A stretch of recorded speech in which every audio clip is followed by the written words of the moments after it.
body of people. There's a possible genocide that is about to take place. There is a place where people are 80 million people are restricted to their houses with all caged. That is what you said. They encaged, actually 80 million people encaged in their houses with no fundamental rights of their own. There are parents, there are people, there are well-wishers who are trying to reach out to their well-wishers in the occupied Kashmir. They are not able to reach to them. So in those circumstances, yes, there are diplomatic measures, there are diplomatic initiatives that needs to be taken. Yes, there are military actions that need to be taken, that can possibly be taken within the bounds of law. I do not exactly remember those, but there are that you can support the other parties. Like, for example, in the UN Chapter 7, you send a force which can resort to force against the aggressors, against the aggressive forces in that area. So I think those sort of things, but then for that, of course, you have to be diplomatically on the aggressive, you have to be, winning the diplomatic war. So that's very important. What I say is options are there. It's not that options are not there, but of course we need to continue with this push that we are currently pursuing with our government and the Foreign Office, I think, doing very well right now. And if they continue with this push, I think those options, hopefully, there a time would come that those options would be, able to exercise. Options, Gul Sahab. Let's talk about the options. Major General Sahab also talked about the United Nations sending a force to counter the aggressors. This case, it is the Indian government and the Indian forces that are in Indian occupied Kashmir.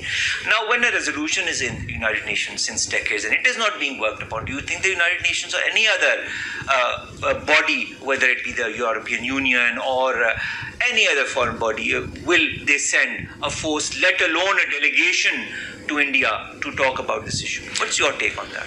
Well, sir, my take would be very, very, Yes, I just wanted to add that I see a slight disconnect in our demands right now.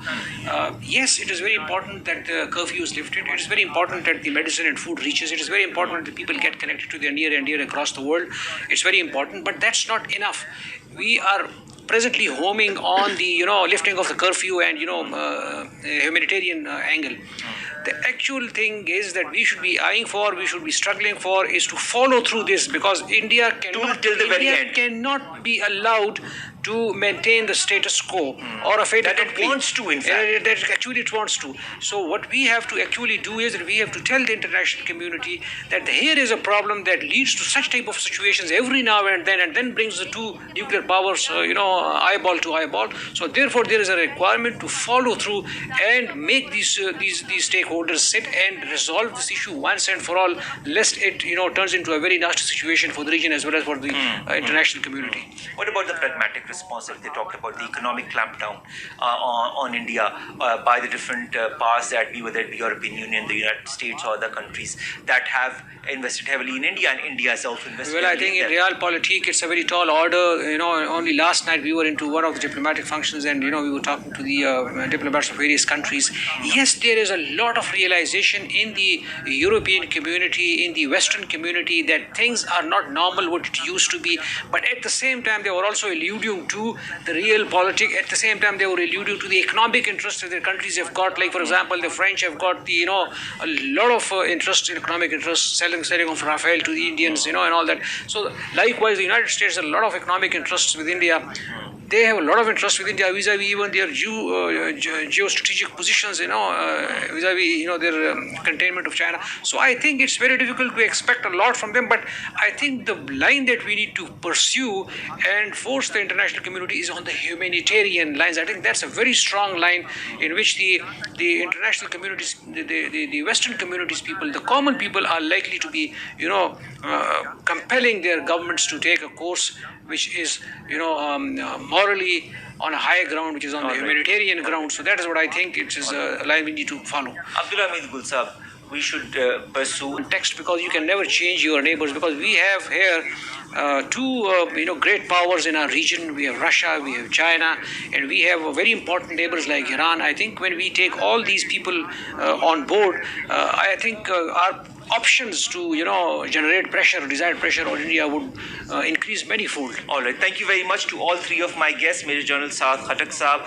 Abdullah Hamid Gul Saab, and finally Dr. Rizwan Rafi Saab, to have given us very interesting point of views and on the international aspect of it all, on the regional aspect of it all, and on how this is going to change world perspective and the regional scenario as well, keeping in point what is happening in Afghanistan, what is happening in Palestine, Jordan, and what is also happening in Iran. Ladies and gentlemen, that brings us to the end of this second part.